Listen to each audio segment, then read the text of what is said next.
Amados hermanos, en Jesucristo nuestro Señor, la página evangélica que apenas hemos escuchado, pudiéramos decir que abre esta gran sinfonía del anuncio del reino. Ya Mateo había creado esa expectativa desde las narraciones de la encarnación del Verbo, y como escuchamos en los domingos precedentes, ese presentarle como el Cordero de Dios, aquel que viene a bautizar con el fuego del Espíritu. Y nos trasladan de la aridez y la soledad del desierto donde Jesús es presentado a Galilea, tierra de paganos, pero al mismo tiempo geográficamente un lugar lleno de verdor, una tierra productiva, como queriendo manifestar ya desde un principio con el bautismo el inicio de una nueva creación, y por lo tanto se ve reflejada también en ese ambiente geográfico de nuevos frutos. Y estos frutos que nos va a presentar, es muy significativo que lo haga el evangelista viendo a través del profeta Isaías y al mismo tiempo contemplando a Jesús, lo que encuentra en esta tierra de Zabulón y Neftalí, la Galilea de los paganos. Lo volvemos a reiterar porque es también de donde nace toda esta predicación de Jesús. Va a caminar hacia Jerusalén, pero las primeras palabras que el evangelista nos dice están orientadas a hombres y mujeres que habían sido influidos fuertemente por tradiciones no de Israel, que alababan y daban culto a Dios, sino por una infinidad de ídolos.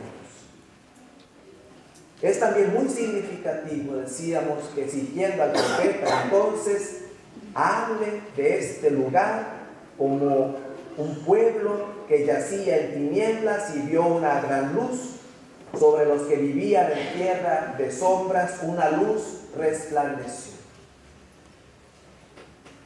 Vivir en medio de las sombras es estar inmersos en la injusticia, en la violencia, en la discordia, en la angustia y en la desesperación interior, en la falta de esperanza, el de quedarse ensimismados en sí mismos, un pueblo que no encuentra el camino, que no abre surco para dar vida y para sembrar aquello que alimente también a los demás. Es decir, hundidos en las sombras es como también tratar de entenderlos como hundidos en sentimientos de muerte, incapaces de dar vida.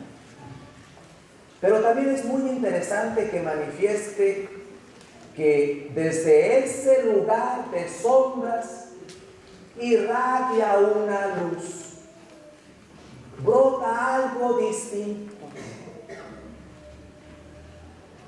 Sería descubrir que en esos momentos en que la humanidad o nuestra persona se ve inmersas en esas circunstancias, sea causa de la debilidad humana, sea de nuestro consentimiento de dar paso a aquello que nos aparta de Dios, o cuando más turbados podemos sentirnos interiormente, pareciese como que en ocasiones esperamos que venga algo de fuera, cuando el evangelista nos está expresando al contemplar a Jesús que creer en Él, seguirle a Él, es una luz que brota en el interior de la persona.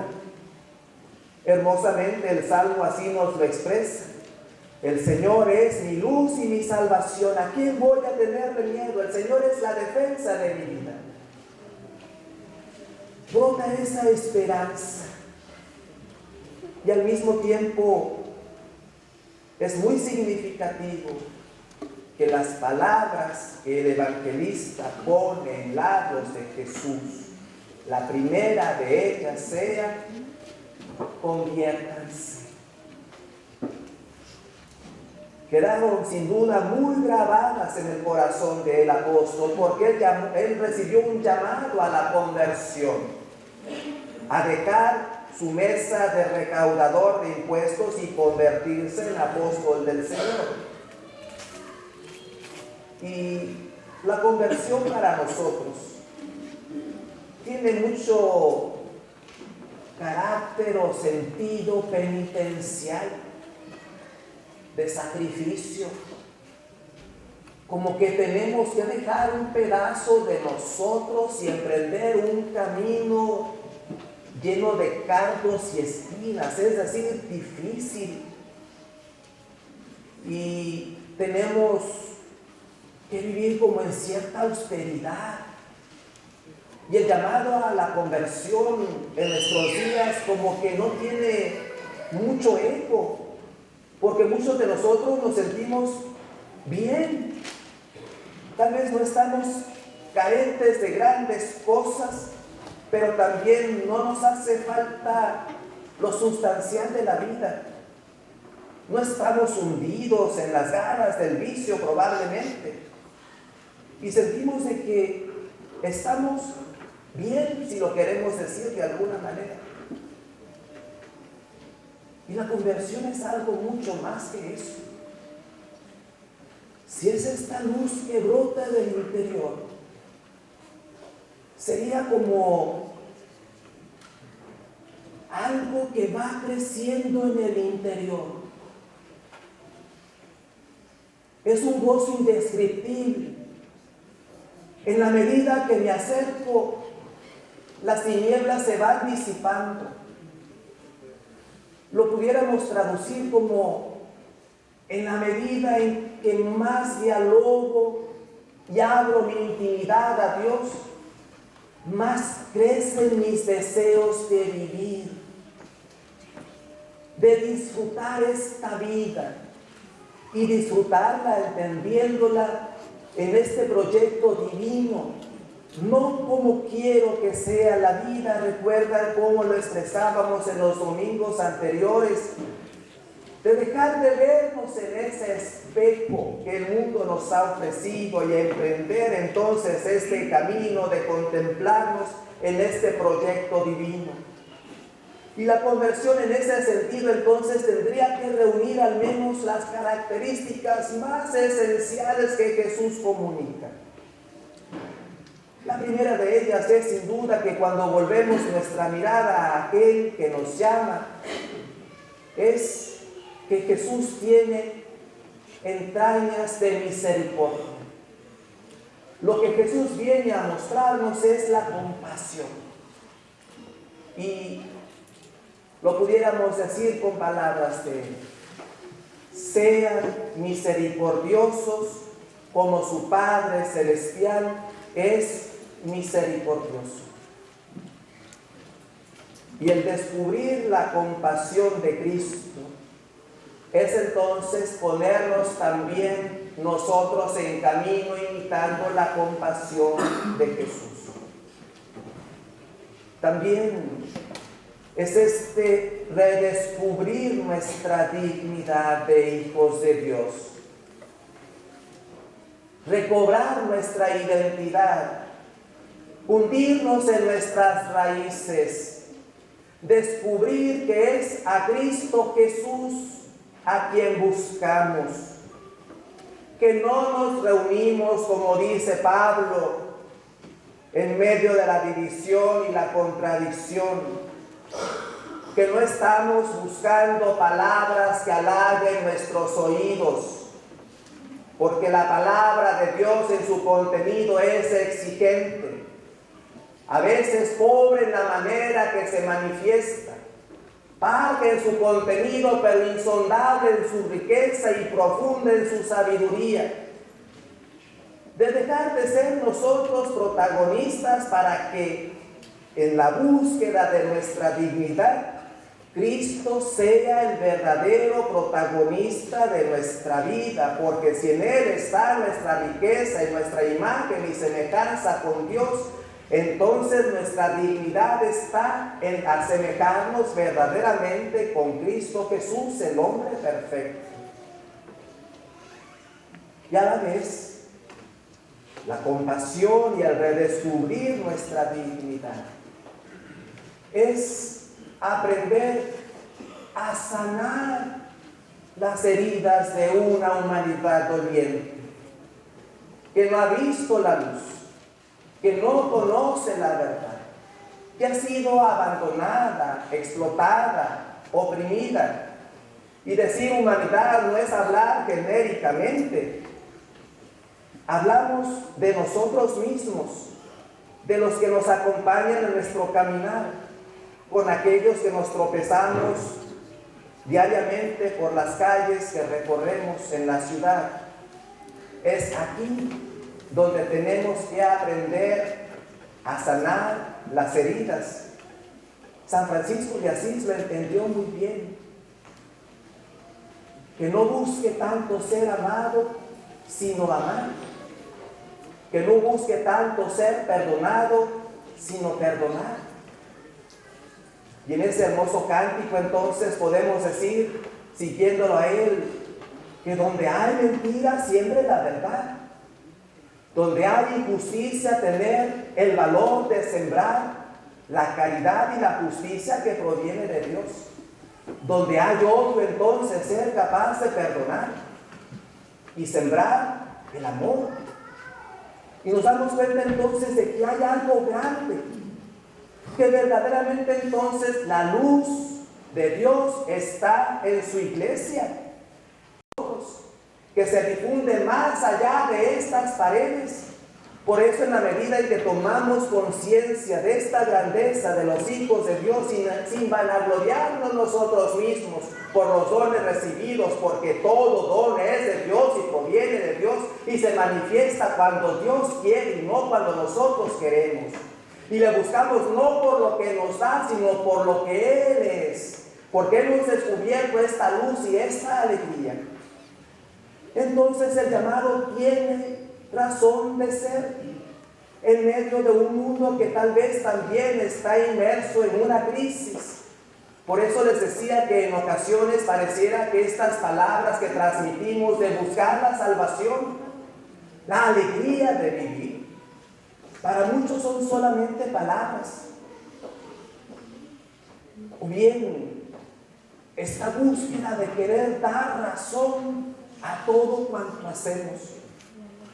Y hemos reiterado también de una manera u otra que tenemos que entrar en esta realidad sobrenatural. Y desde ahí tenemos que aprender a responder. Porque hay un momento que inclusive la ciencia más exacta calla. Cuando se topa con el misterio prefiere negarlo. Y es ahí precisamente lo que la ciencia no alcanza a decir. Y cuando guarda silencio en la negación,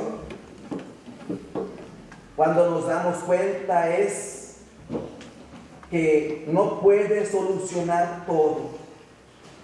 Podrá ofrecernos pistas para solucionar las cosas de este mundo, pero no soluciona la pregunta fundamental de toda persona humana. ¿Quién soy? ¿Qué me impulsa a vivir? ¿Cuál es la razón de mi existencia? ¿Por qué me muevo? ¿Por qué me inspiro a hacer determinados actos? ¿Hacia dónde dirijo mi caminar? ¿Por qué quiero creer y entregar mi vida de esta manera? Esa es una respuesta que solamente brota del corazón. Hermosamente, y me gusta mucho esta frase y la repito muy seguido, porque nos ilustra cuando caemos en la sinrazón de la ciencia. Decía Blas Pascal, un filósofo moderno, la razón tiene razones, el corazón tiene razones que la razón no puede entender. Y esto nosotros lo hemos percibido y lo percibimos cuando expresamos como una intuición. Hay algo que me dice que detrás de esto hay una oportunidad. Veo una luz más allá del camino. Siento una esperanza aún en medio de esta congoja que estoy viviendo. Hay algo que me impulsa a levantarme y lanzarme hacia adelante, aunque no sé qué es lo que me espera. Experimento temor, pero al mismo tiempo confianza. Para nosotros, hombres y mujeres de fe, esa es la luz de Dios que ilumina nuestro camino. El pasaje también nos hace entender que esta alegría de la conversión que se va presentando, este descubrir que somos llamados, es entonces tener clara la elección que Dios ha hecho de cada uno de nosotros. Nos ha mirado con amor. Recuerdan que el domingo anterior lo decíamos citando a Ezequiel: con amor eterno te he amado.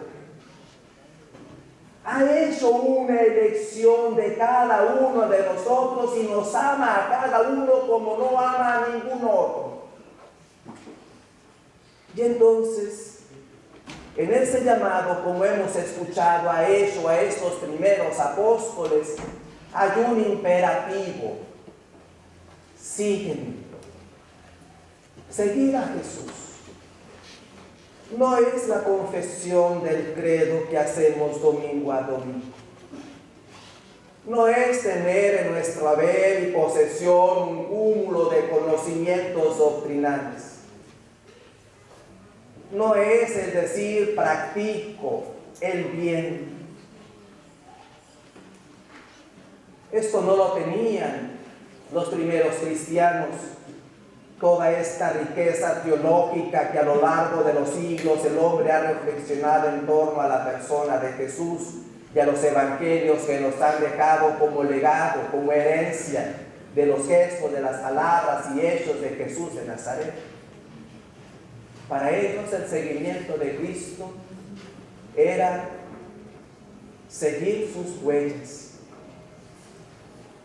era aprender a actuar como Jesús actuó, era aprender de Jesús a ser fiel hasta el último suspiro de sus vidas, elevando una oración de gratitud a Dios porque habían recorrido el camino. Era aprender a acercarse a los demás con las mismas entrañas de misericordia de Cristo Jesús.